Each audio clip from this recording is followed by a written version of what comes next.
What happens when a daughter's search for advice from her late father is met with a message she did not expect?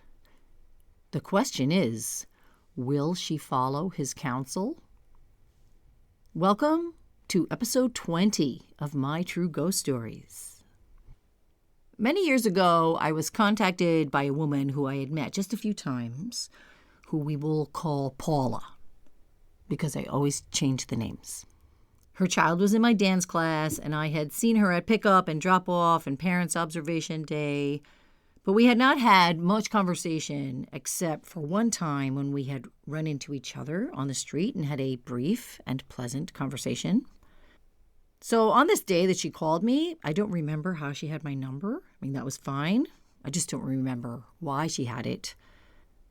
She said to me in this phone call, she said that she had been talking to her friend Joni.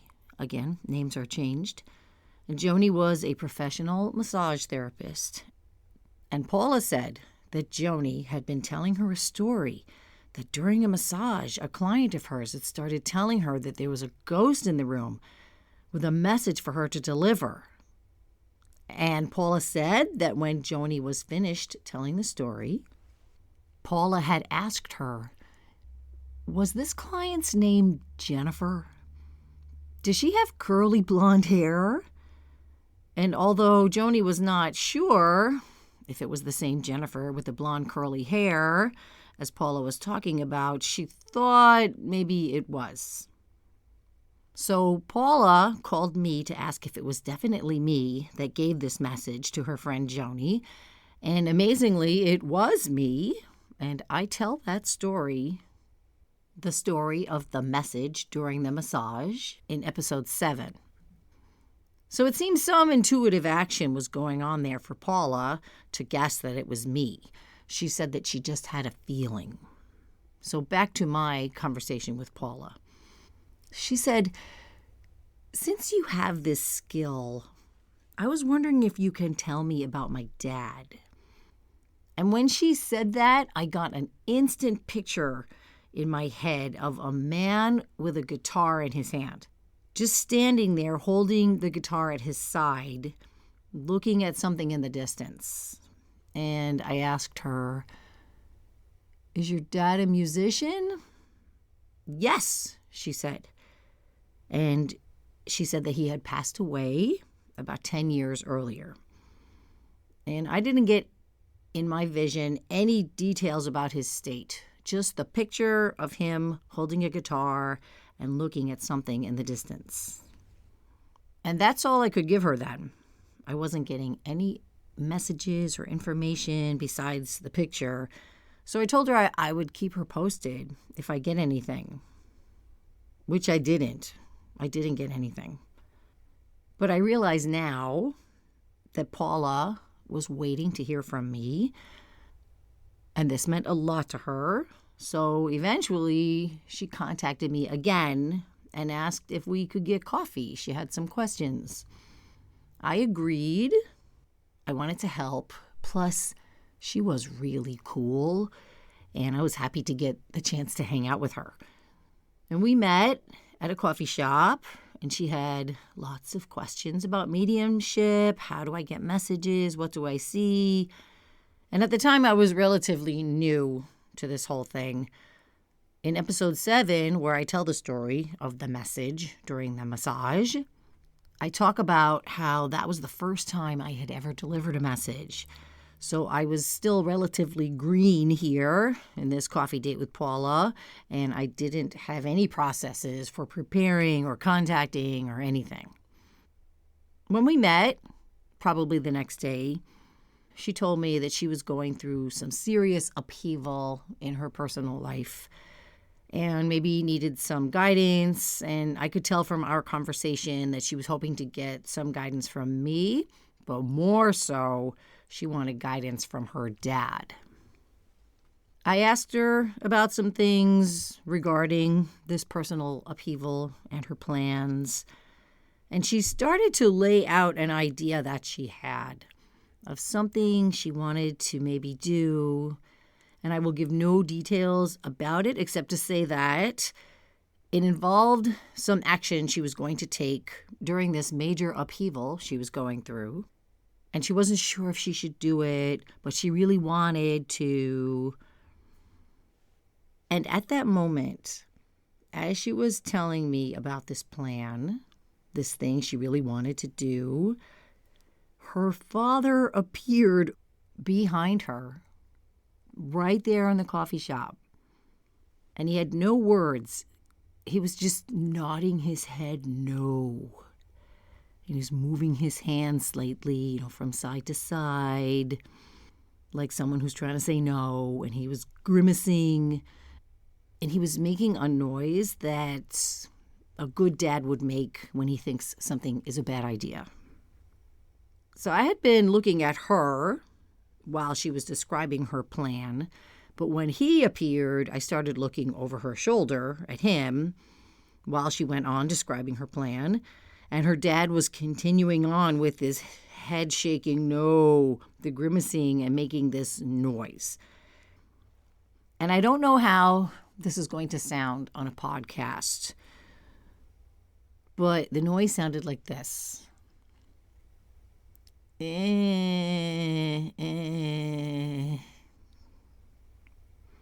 And she was continuing on, describing her not-so-great plan when I interrupted her. I said, "Paula,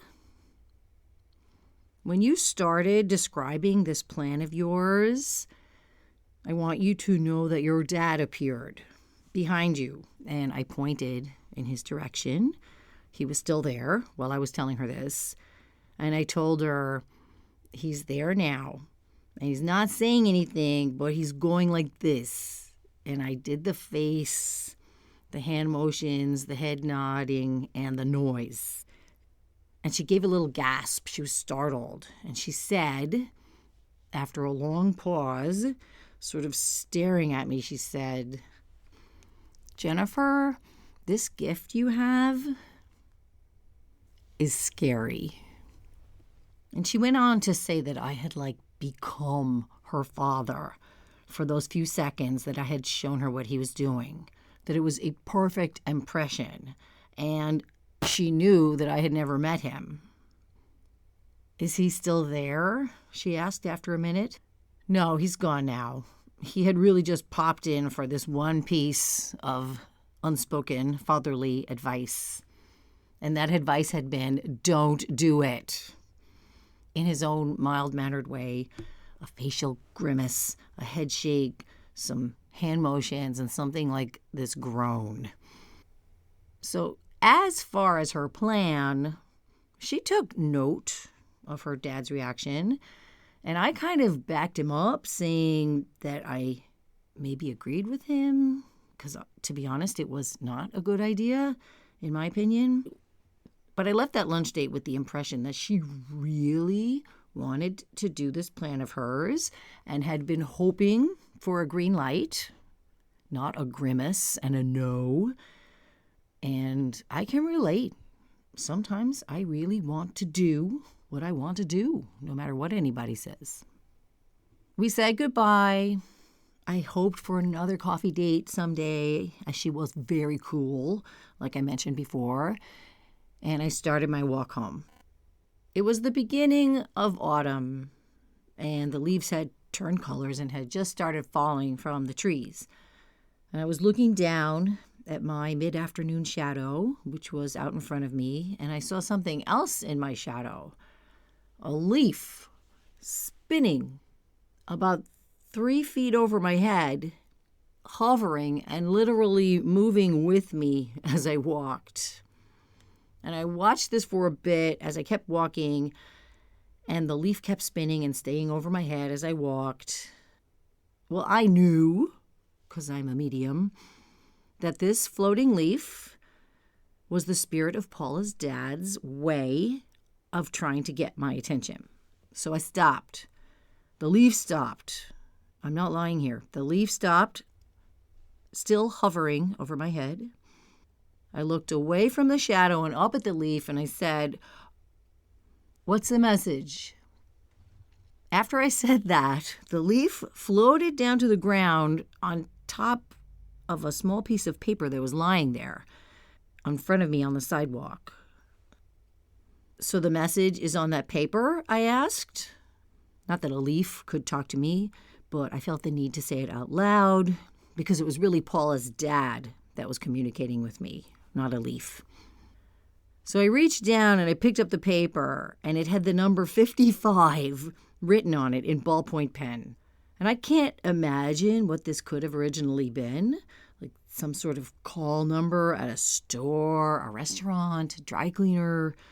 It was a reminder to someone. There was no telling what it was, except I knew that it was a message for me from Paula's dad regarding his daughter's plan that she had laid out for me and him in that coffee shop, and that he had obviously disapproved of. As I stood there looking at the number, an image of this big red Bible that I have in my house came instantly into my mind. "Page 55? I asked the dad, because I was talking to him now and not the leaf. "Yes, page 55 was the answer I got, and it was urgent. So I took the little piece of paper and the leaf, and I headed home. Now, this particular big red Bible had come to me quite cosmically. I had walked out onto my front stoop many years before this, and there, on the sidewalk in front of my house, was a big red, very old and tattered deluxe edition Catholic Bible, printed in 1958. No idea why it was there. Now, I do know that down the block, the day I found the Bible on my sidewalk, they had been cleaning out the attic of a good Catholic grandma who had recently passed away. So it may have come from there, but why someone would have carried it all the way up the block and left it on the sidewalk in front of my house, I do not know. I will never know. But that day, the day I found the Bible on my sidewalk, I took it as a clear sign that I was meant to have this Bible. So after my leaf communication, after the coffee date, when I got home, I took that big red Bible off the shelf. I opened it up to look for page 55. And I saw that the first pages in this Catholic Bible were about Rome, the Pope, the Vatican, lots of Catholic history, and then the table of contents. And then page 1 was the first page of the book of Genesis. So the message had been page 55, not chapter 55 or Psalm 55. So I flipped through into Exodus to page 55, and it was the 8th plague, the locusts. Link is in the show notes.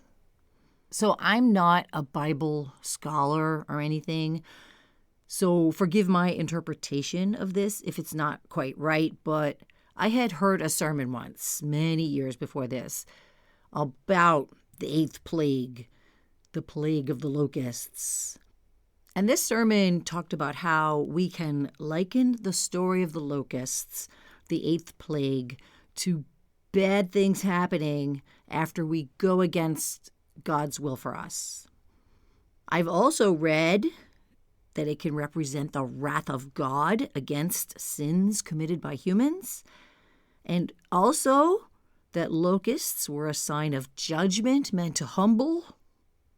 So whatever it meant in this situation, it was serious. It was no joke. And obviously, Paula's dad really did not want her to follow through with her plan.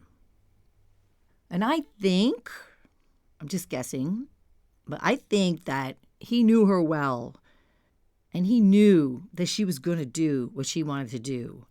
And I know he was trying to send the most dramatic version of what the consequences would be if she did it.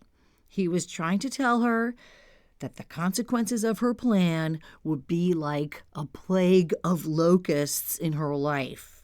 He was trying to stop her. So I called her. It had been a little over an hour since we had left the coffee shop. And I told her, okay, on my way home, there was a leaf following me over my head, and I know it was your dad trying to further his message. It had landed on a little piece of paper with the number 55 on it. And so I went to page 55 in this Bible because I knew that that was the page 55 he was talking about, and it's the plague of the locusts. I said, Paula, your dad thinks that if you follow through with your plan, it's going to be a disaster, like a plague. He really doesn't want you to do it. And he's on the other side. He knows something. I think you should listen. Well, she listened to me, but I got the idea that she was very skeptical of this page 55 message. And she even came up with some possible other meanings, ones that did not prohibit her from going through with her plan. Again, I can relate. And she thanked me, sounding not so happy. And I saw my hopes of a second coffee date with her fading. But I knew it had been very important to convey this message to her, so I knew I had made the right move. About 3 months later, I saw that I had a voicemail on my phone. When I listened to it, it was Paula, who I had not heard from since the coffee date, and she said, "Hi, Jennifer. I just wanted you to know that it happened. I went through with my plan despite the warnings from my dad, and it happened. Just like you said, it was a disaster. It was a plague. No need to call me back. I just wanted you to know that you were right." And that was the end of the message. I felt so bad for her that she had gone through this plague in her personal life. And I was also so grateful to her for calling to let me know that the messages, or the warnings, sent from her dad through me were right. And it gave me some confidence. And it seems that this dad, being on the other side, might have had some information about the future. Or it could be that he was just coming through with some common sense feedback for his daughter, because he knew her well, and he knew what she might be getting herself into. Some messages from the other side are subtle. A whiff of perfume, the letters on a license plate, a random thought. I've included a link to an article about these subtle messages. And some messages are very obvious, like this dad giving a direct no with his head shaking and grimacing, and then the follow-up hit you over the head no by predicting the 8th plague, the locusts, if she did this thing. I think the follow-up was an attempt to emphasize what a bad idea he thought this was, and a plea to me to try to let her know, to maybe stop her. So I don't know anything really about the relationship between Paula and her dad, but they were obviously very close and knew each other well. And I have not seen her since. This was many years ago, but I bet she is still asking her dad for guidance and hopefully following it. Have you ever received a direct warning from the other side? Let me know about it. Send me an email at jpclearing60@gmail.com or message me on Instagram at mytrueghoststories.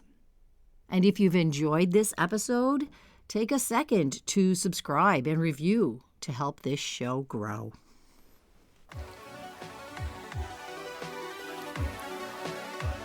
And that's all for today. Thank you for listening to today's episode. And if you think your house is haunted, want energy cleared from your space, or need a custom spiritual ritual, I'm here to help. Visit jpclearing.com or email me at jpclearing60@gmail.com. Don't forget to join me here every Tuesday for a new episode. Until next time.